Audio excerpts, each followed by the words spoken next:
Let's talk about the Soul Train Awards. The Soul Train Awards happened. They sure did. Um, Kiki Palmer hosted it. Yeah. Baby, this is Kiki Palmer. Yeah. That gets me every time. I think it's a terrible title for a podcast, but that's besides the point. I don't think so. No, I don't like it. But it's not a terrible name.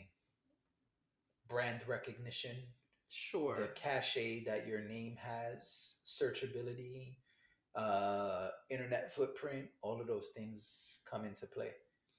If this was called the Dashing D and JD Nero podcast, it would be easier for people to find than the Let's Have a Real Conversation podcast.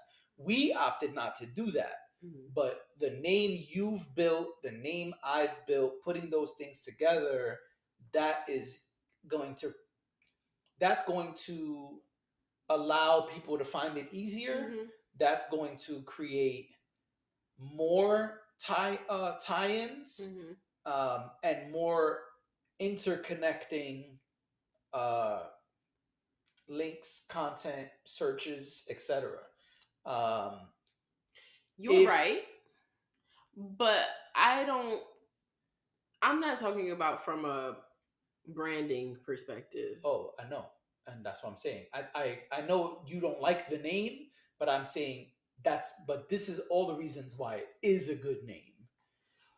Right. Like Gary V's podcast is not, he has one called Sip Tea with Gary V.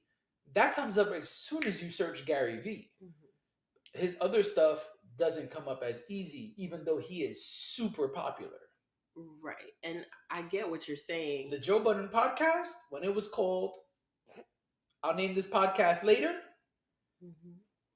That was a cool name. That's what I'm trying to say. I'm not talking about marketing at all. I'm just talking about, of all the names, this is Kiki Palmer is not a good name for a podcast. That's all I'm saying. I work in advertising. Of course, I understand searchability and marketing and all. I'm not speaking about from a business perspective. I'm saying from a name perspective, it's not a great name. It's just creative. Not a great name. It's not creative at all. It's just a name. It's just, baby, this is Kiki. It's and the ads for it are just like, huh?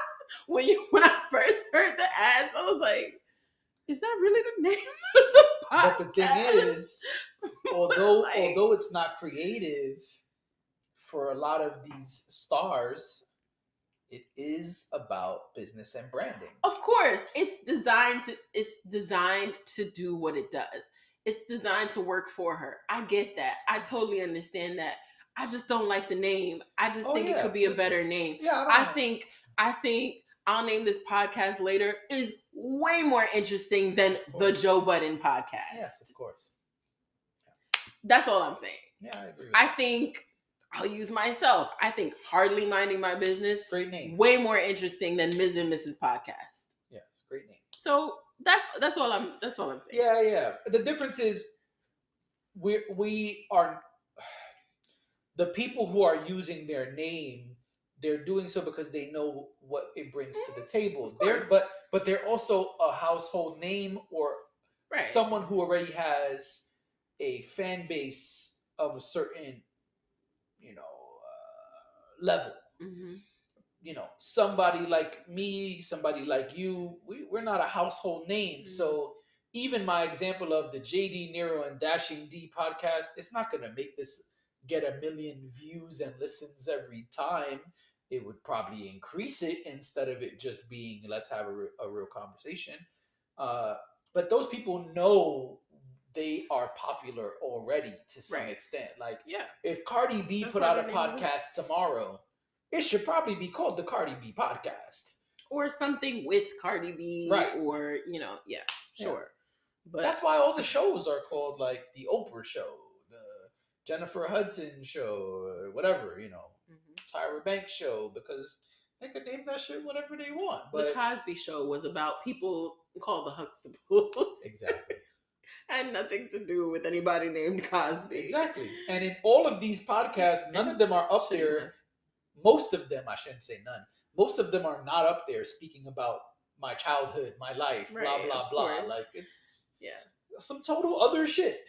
But they know, oh, okay, yeah, people. JD Nero has 1 million followers. We're gonna call it the JD Nero podcast. Why would we call it the Sexual Intellectual Podcast? Of course. Who the fuck is the Sexual Intellectual Podcast? And I remember when, just to use this as an example, I remember when, well, I can't say I remember when, but when I went back into the JVP archives, when they transitioned from one name to the other, I remember him saying that this is just more recognized. This just makes more sense.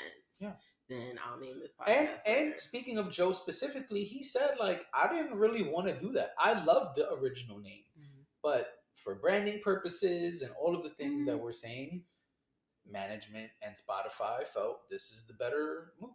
Well, not only that, and then you're it's all encompassing of your business. Yeah. So it's no longer just the podcast. It's all of these other things. Mm-hmm.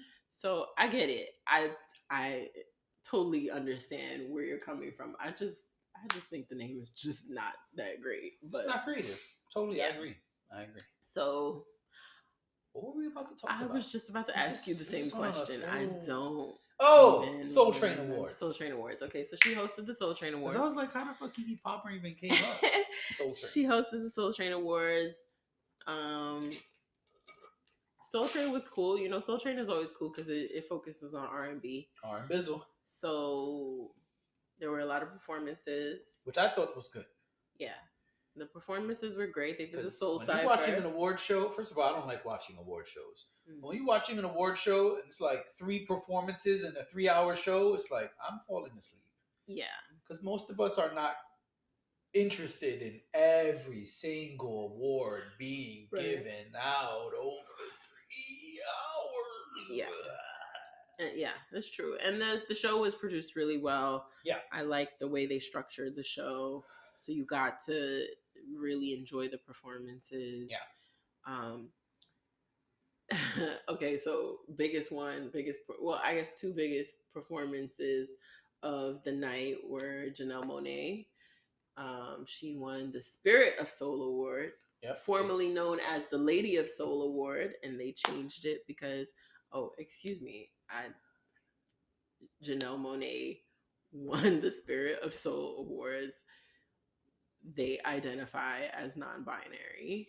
So this is why the title of that award has been changed. Yes. But yeah, so she won. Fuck. So they won that. So good. And T-Pain won the Legend Award. The Legend Award. And performed every song we've ever heard him do. He did all the smashes, which was great.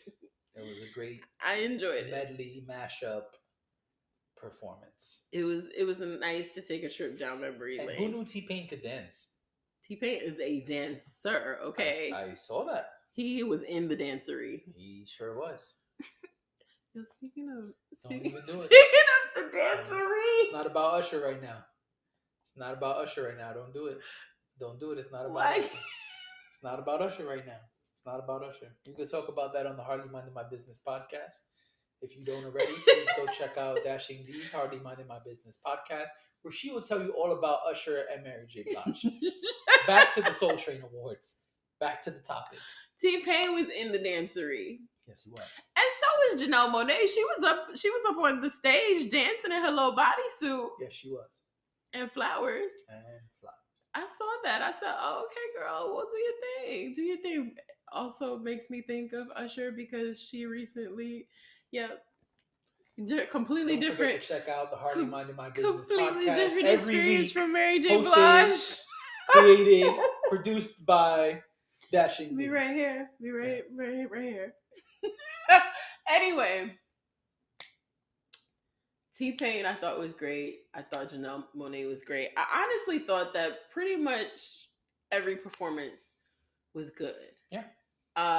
There were a couple artists that I'm not totally familiar with. Right, same. But I think everybody did a great job. I thought it was great music. Yeah, and for me, one of the things that I really appreciated was the quality of the audio. The Mhm. audio was really good. You were able to hear everyone clearly.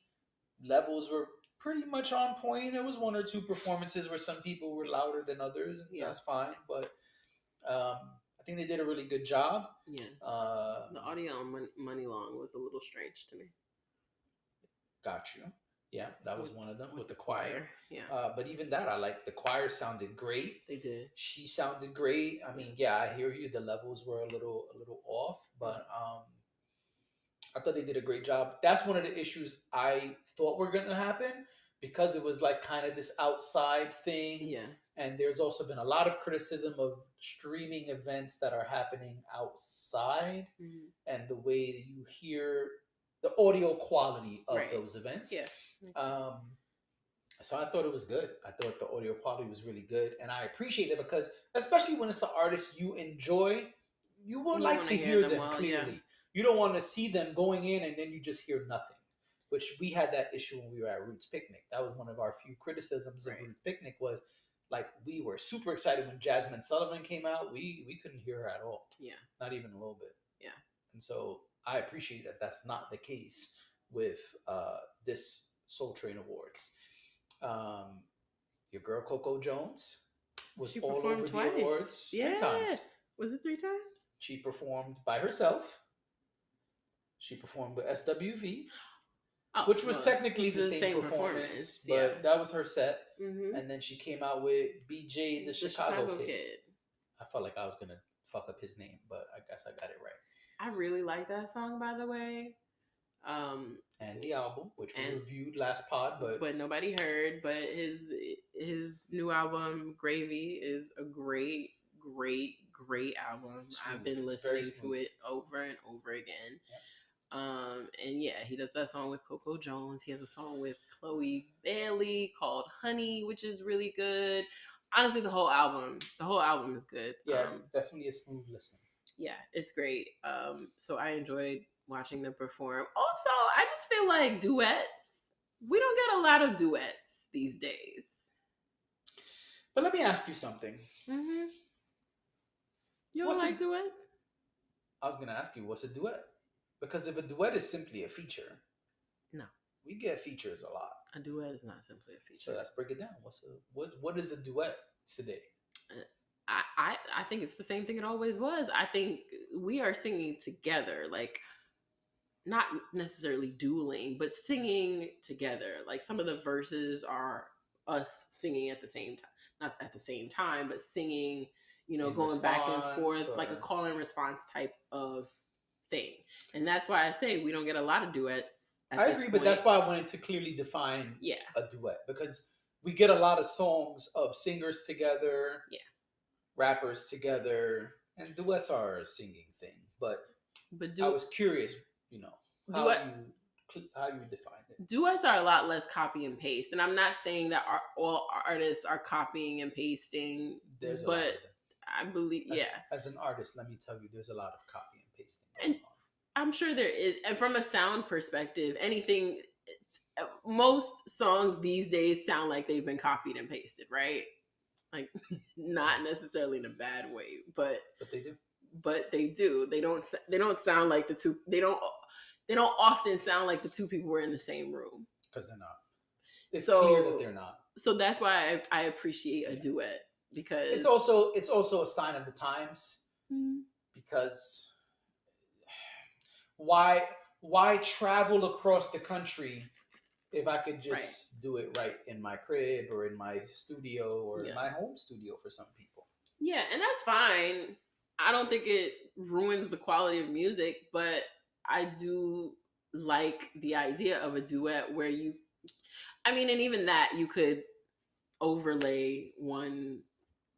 I think there are times when it's obvious that this was emailed in, as they say, right? Where you sent me a song with an empty slot that was already pretty much done, and you filled it in, and I just did my thing and sent it back. Yeah, I think there are other times where you could also tell, like, oh, these two people were together. This might have been created together, And even if it wasn't, you can hear the way that they gel together to make this creation. Yeah. Not just, all right, I paid you 50,000 for a verse. Right. Do it and record it and email it so I can mix it and put it out. Yeah. But even the fact that they were on stage together, singing together, I think that speaks to it too. That was nice to see. Yeah, because there's a lot of times where you'll have songs like that, but where the other person's not the artist will come out, and I think that's also a good indicator of maybe they didn't even record the song together. So yeah, I thought that was cool. But yeah, a lot of good performances. Yeah, they were good. I don't really have anything bad to say about the performances. No, and I would like to see more award shows with high quality performances. Agree with that. I also like that Soul Train, although it focuses on R&B, and we saw stars like Janelle Monáe and T-Pain at the bookends of the show. Everything in the middle was people in the middle. Yeah. It was not like only legends performed or Mm-hmm. only up and coming people performed. They did a good job of highlighting legends and newcomers, even in the like medley cipher. The Soul Cipher. There was a mix of I was just about to exactly ask you what that. you thought of the Soul Cipher. Oh, I thought it was great. Yeah. I thought it was great. And so is Marsha Ambrosia's new song. Yes, it is. It's a I really like interesting song. And they made sure to put Dr. Dre right on the front of the artwork. I mean, listen. So I look forward to whenever that comes out, because that single just came out like, I don't know, what's today? Today's the 4th, 3 days ago. Yeah. Came out on Friday. Anytime Eric Bellinger is... Today is not the 4th. Tomorrow's Today's the 3rd. Yeah. Anytime... I was like, wait a minute. Slow moment. It happens. Anytime Eric Bellinger is a part of the conversation, I like that he came with the usher of it all. Oh, because he will. Because I was like, oh, these first two people aren't going to include any of the usher sounds or flows that this song has. They were using an usher beat. They used You Got It Bad. Mm-hmm. So he came right in with the, Because Eric Bellinger, that's what he does. Like, he's just... Yeah, he's good. That boy's good. Butter. That boy's good. It's just buttery smooth. It's always just... Yeah. Oh my gosh. He just... I just wish I could just bottle him up and take him wherever I need to go and just play him whenever. He's great. On your phone, there's apps. If you press play. Stop it. I want the live show. Got it. I want the live show. On YouTube? No. I want the live show. You know how many times I've seen Usher's Tiny Desk, and not because of Usher, but because of Eric Bellinger. Wow. Usher would ban you. He should probably jump off that wall and karate chop you. You know I love you, Usher. I love Usher. So there's no question. I think everybody knows that I love Usher, but Eric Bellinger, his voice is on another level. It is just, talking about gravy. Eric Bellinger is gravy. Got it. The good kind too, like the finger licking gravy. That's, you make a little boat with your mashed potatoes and you pour the gravy. You all right? You need a my glass? Mouth is watering. Need a glass of water? My mouth is watering. You No, right? because my mouth is watering all on its own. Got it. All on its own. All right. Moving right along. Anyway, so Soul Train Awards was great. As far as winners go, Coco Jones won, SZA won. I don't have a list. I usually have a list. I don't have a list today. But yeah, we didn't watch it for that. We didn't watch it for that. But all your faves won. So let's switch it up. We've talked a lot about music. Let's talk about the Marvels.